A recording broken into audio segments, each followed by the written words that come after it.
Hey, what's going on, guys? Minuteman Preparedness here. So, today's topic, we're going to be talking about threats near and far.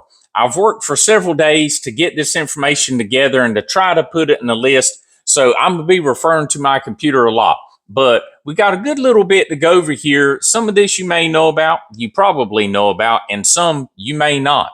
So, number one on my list here, and I'm going to kind of go through the list and then we're just going to go through the information of each topic. So the first one here is agroterrorism used against America. Now, that's one I've thought about, but I hadn't put a whole lot of thought into it. But a story just recently, several days ago, came out about this very topic. And you may or may not have even heard about it. And it's pretty interesting. The next one is going to be the hacking of American infrastructure, whether that be water, power, oil, or gas, healthcare, banking, transportation. Pretty much any of our critical infrastructure that is tied into any type of computer or connections or anything like that, which is pretty much everything. So then the next one is going to be the drug cartels, whose reach is not just in South America, their reach is all the way across the United States. Of course, the conflict they have over there with Ukraine and Russia, you know that. The other day, I've watched live feed for over an hour. After Ukraine hit Russia pretty hard, Putin came out and stated, he was going to hit them back. And I found some live feeds over there of multiple cameras. And I spent about an hour watching that, some of the bombing and stuff that was going on over there, and how, honestly, I feel like Putin he's been pretty easy so far with what he's done. They have a lot of capabilities over there in Russia, a lot of capabilities, and he hasn't unleashed a whole lot of that yet. And I was really concerned that may happen, but it doesn't look like it did happen, which is great, because if something ultimately happens over there, I don't care what any politicians say, and a lot of politicians are pushing for us to constantly get more and more and more involved in this. And they try to push that off as we're just trying to help them. No, we're not. The politicians aren't doing that to help them. They're doing that because a lot of them are backed, receive funding and money and all these different things, from these contractors, or the whole defense mechanism. They make money off of this stuff. And so the more conflict that's going on, the more money those companies make, the more money, or whatever it may be, a lot of these politicians get. So I was really worried something bad was going to happen there, but it doesn't look like it was too bad. So we kind of looked up there for a moment. I don't know if that's going to continue, though. Then the next thing is Taiwan and the China situation. China's been posturing for quite some time now, with ramping up their building of military,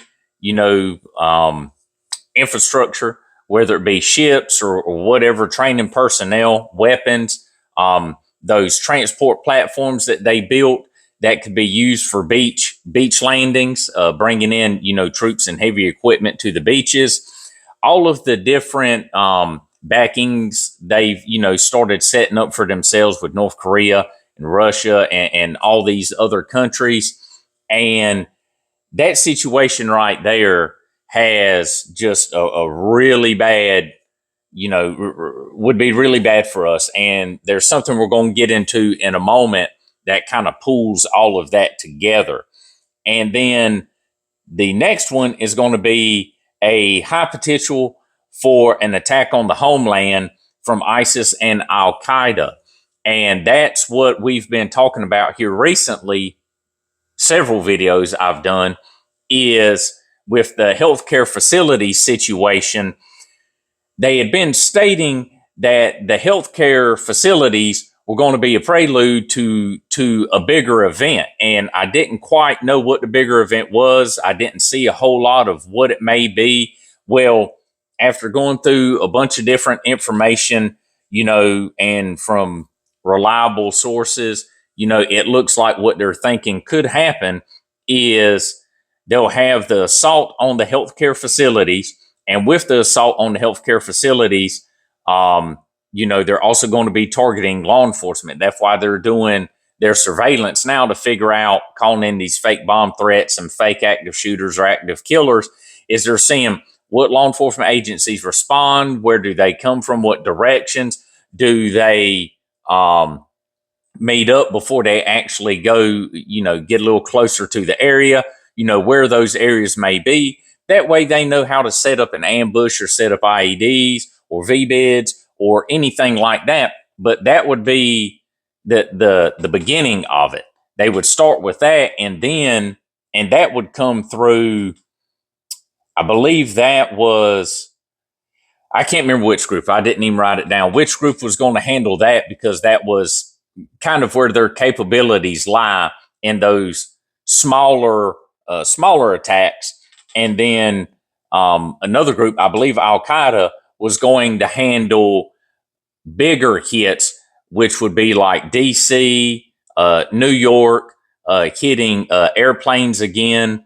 That would be the bigger attack. So you would have the smaller one with the healthcare facilities and the assault on essential personnel, law enforcement, fire, EMS, and then that would move over into the large scale attack.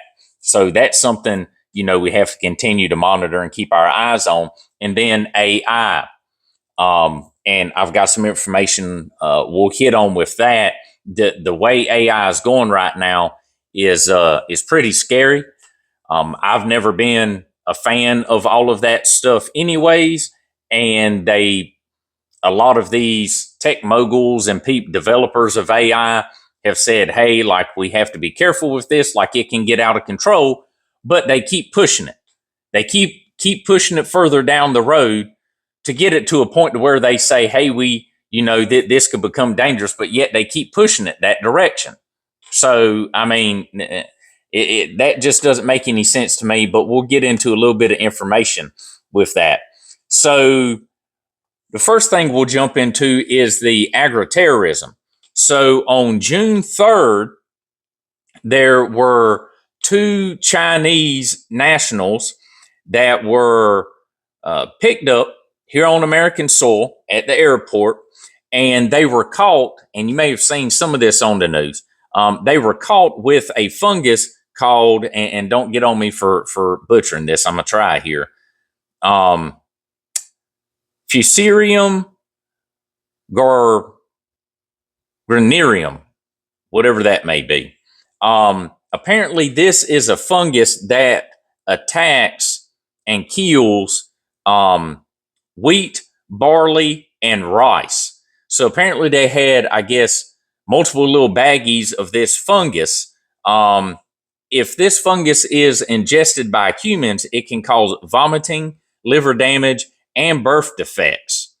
So both of these individuals, it was a male and a female, both of them, they went through their electronics and found out that they are loyal and have membership with the Chinese Communist Party.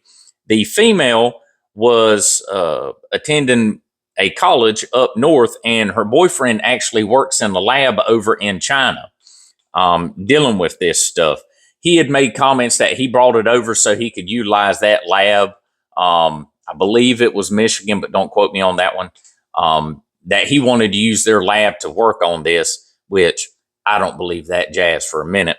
But both thought they were receiving funding from the Chinese government. So you've got two Chinese nationals rolling into the airport, bringing in this, agroterrorism weapon here that could be used to really decimate our wheat, rice, and barley. And you may not realize, but the United States does produce a good bit of rice, especially down in the southern states like Louisiana and places like that. They produce a lot of rice. So something like that being released, now the release mechanism, I don't know if you would be able to put that in an aerosol or if you could put it in some sort of a liquid form. And all you would need is one of those large, one of the industrial farming drones that they use for spraying crops, set up for some sort of aerosol dispensal deal, or if it could be in liquid form, you just load those tanks up and hit fields and you start decimating those crops and that mess starts to spread. So that is a problem. So the next thing here is the China is in our SCADA system. And those of you who don't know what SCADA is, because I didn't know what SCADA is, because like I've said before, I don't know a lot about computer stuff. SCADA stands for the Supervisory Control and Data Acquisition. It refers to a system used to monitor and control industrial processes by gathering real-time data and various devices and equipment.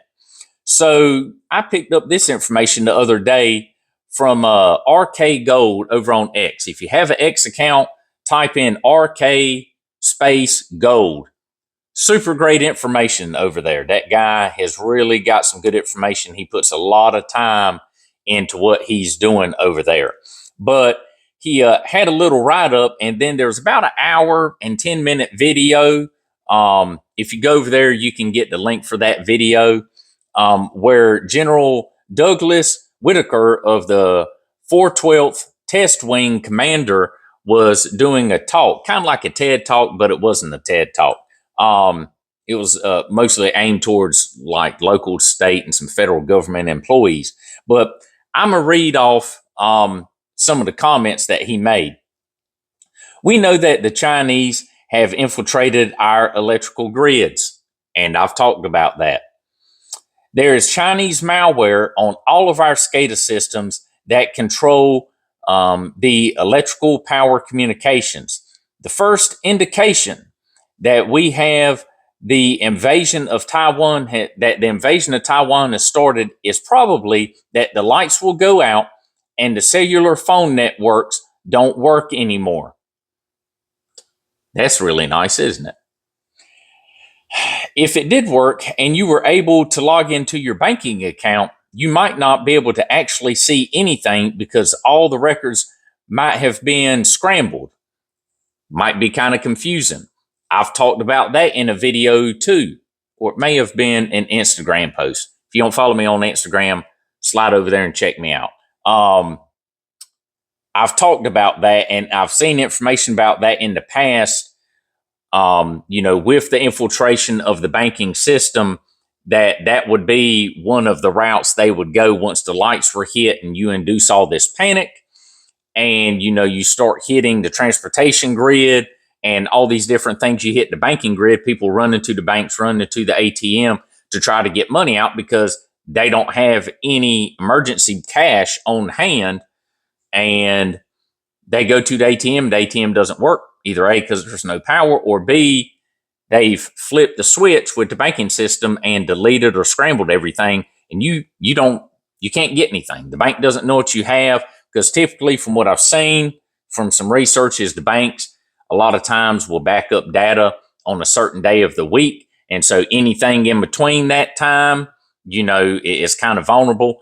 So it is a great idea to go to your banking once a day, and where you have that drop that shows, if you have multiple accounts and how much you have, go ahead and screenshot that and put it in a secure folder, password protected folder, encrypted folder in your phone. That way, if something does happen, at least you have verification that, hey, this is my account, this is me, and I had, X amount of dollars in there.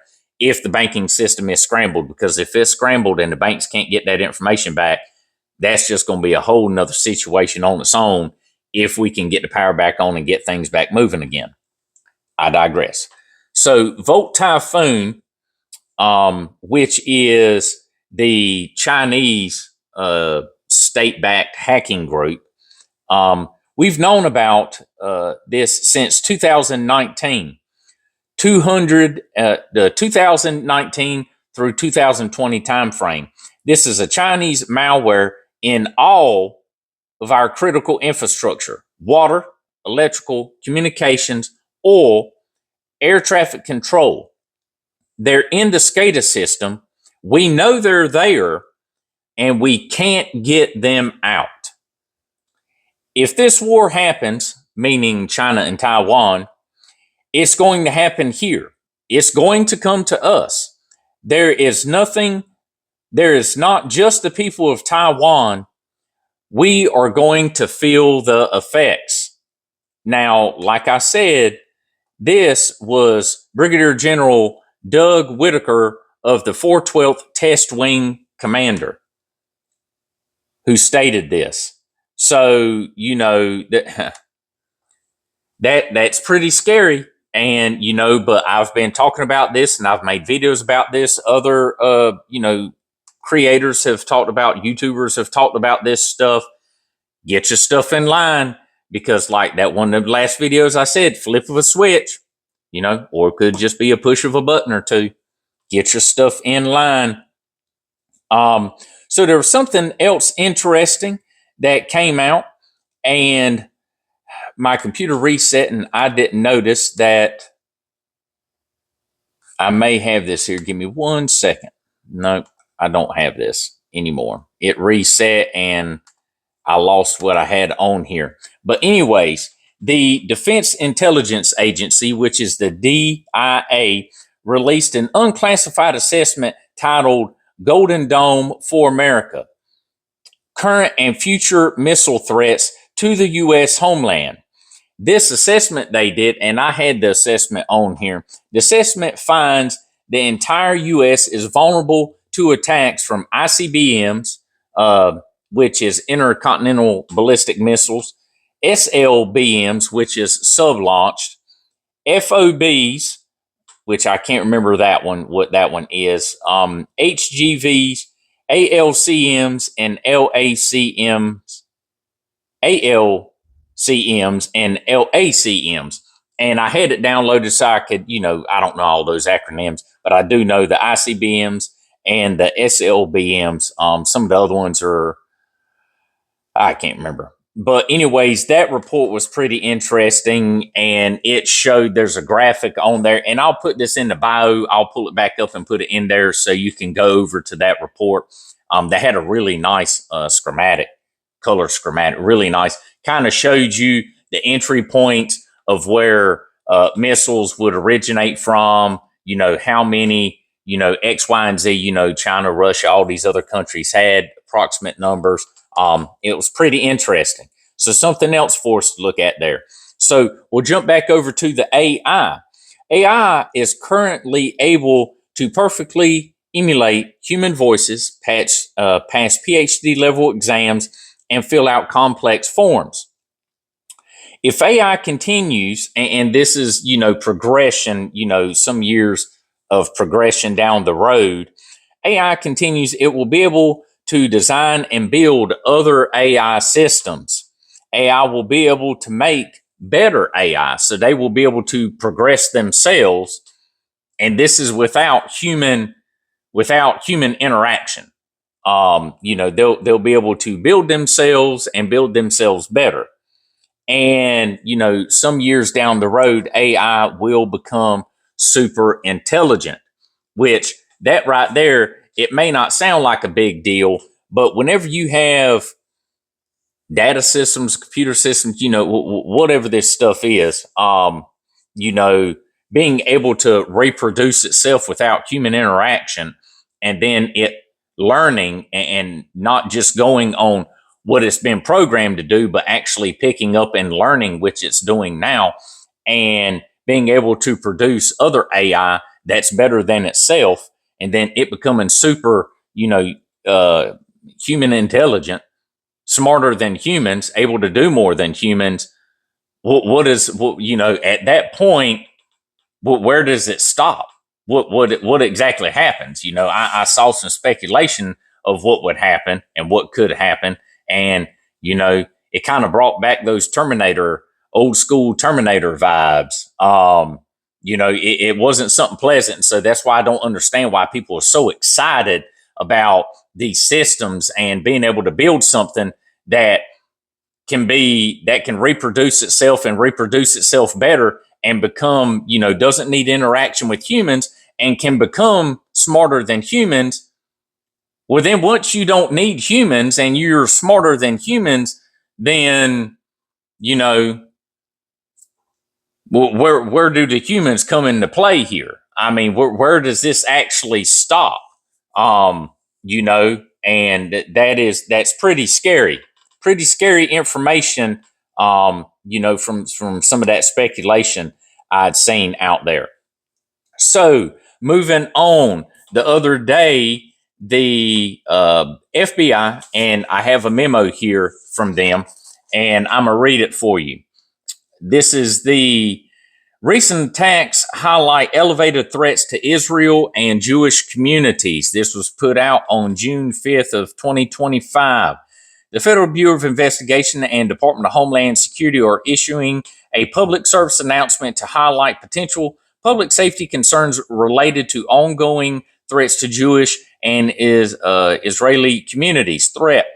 On 1 January 2025, an individual approached several people at a pro-Israel gathering in Boulder, Colorado, and threw 2 Molotov cocktails at the group, injuring at least 9 people. This attack followed a separate attack in late May 2025, in which an individual shot and killed 2 Israeli embassy staffers after they attended an event at the Capitol Jewish Museum in D.C. The Capitol Jewish Museum attacker allegedly cited Israel's threat to the Palestinian people when taken into custody.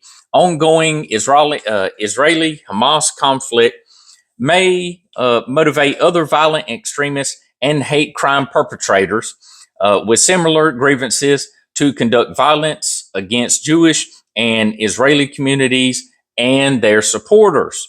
Foreign terrorist organizations also may try to exploit narratives related to the conflict to inspire attacks in the United States. The FBI and DHS therefore urge the public to remain vigilant and to report any threats of violence or suspicious activity to law enforcement. So, you got those separate groups, and some of y'all may have seen that video of that extremely intelligent individual standing around shirtless with Molotov cocktails. And finally, law enforcement officer ran up and took him down. But of course, everybody else is standing around with their telephone. Don't know if I'm standing there and somebody's throwing Molotov cocktails at people. I know I'm just not going to stand around with my phone in my hand and watch them. I'm going to do something about it. And the person throwing that stuff better be ready, because I'm going to be coming. And I know a lot of you all are probably going to do the same thing that I would do. So always be prepared, always be ready, get the proper training, have a plan in your head at all times for different situations, and make sure you're prepared. Make sure you're prepared, because you never know when some jackwagon is going to jump out with some 40s of Molotov cocktail and start launching them. So you need to be ready. You need to have a means of dealing with fire suppression. And I'm going to do a video a little bit later on about fire suppression stuff. All right. So we dealt with the agroterrorism. And then the last one here is what is coming across our borders. That meaning with the cartels, the now terrorist organizations. And I'm not talking about just the people that they're bringing across.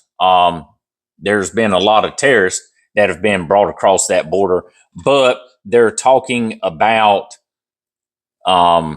vests, suicide vests, bombers vests that could have been brought across that border. I saw a little bit of information on it. I went all over the place trying to verify it and find some more. I couldn't find a whole lot.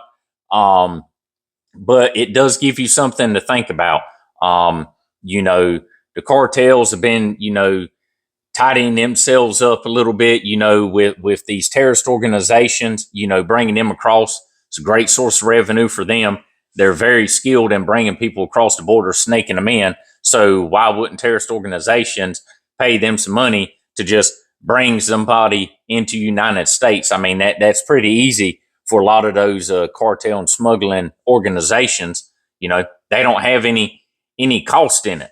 They get paid to just bring somebody in. It's not like they're having to actually produce something, you know, even though what they're producing, you know, is not what we need. It's not what anybody needs. But, you know, that just brings to mind a whole lot of different things that could be smuggled across that border, whether it be those vests, you know, some years ago, it was about 7 years ago, they found a cartel had actually been using what they're using over there in Ukraine and stuff now. They were actually using drones with explosives on them. That was 7 years ago. Think about what they could be, what they're doing now on the border cartel wise, and what they could be bringing in, whether it be bomb laden, you know, vests or drones, agroterrorism, you know, bioterrorism weapons, you know, just a whole plethora of things that could be floating in through that border. They've done their best to start, you know, trying to get it locked down. But whenever you have a 4-year head start, you know, it's pretty hard to catch all this stuff, because who knows what flowed in those 4 years with the old Biden group sitting up there and Biden in the auto pen. So, you know, I just wanted to let you all know there is a lot going on right now. You know, don't just focus on what's happening right here. A lot of times, and I've told people this over the years, a lot of times that's what a lot of these groups or people, nefarious groups, you know, government organizations, what they want you to do is they want you to focus right here. They want you looking at the basketball hoop. They don't want you looking at the court. You know, they don't want you paying attention all around you, doing that 360, watching everything that's happening. They want you narrow. They want you focused right here. You can't be focused on one little thing. You have to have your eyes open and pay attention to the whole court. You have to watch the whole chessboard, not just the one move. You got to anticipate the moves of these other groups, and, you know, these terrorists and everything that's going on all over the world, all these different moves other countries are making.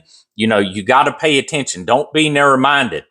So always be prepared, get proper training, make sure you have stuff in line, pay attention, but don't, you know, be afraid or scared. Get the proper training, do the best you can do, enjoy your life. Don't let the terrorists put you in some sort of a hole where you're living in a hole in the ground out in the middle of the woods. Live your life, but pay attention, utilize situational awareness, and we're going to cut it at that so you all stay safe. Have a great day, and Minuteman is out.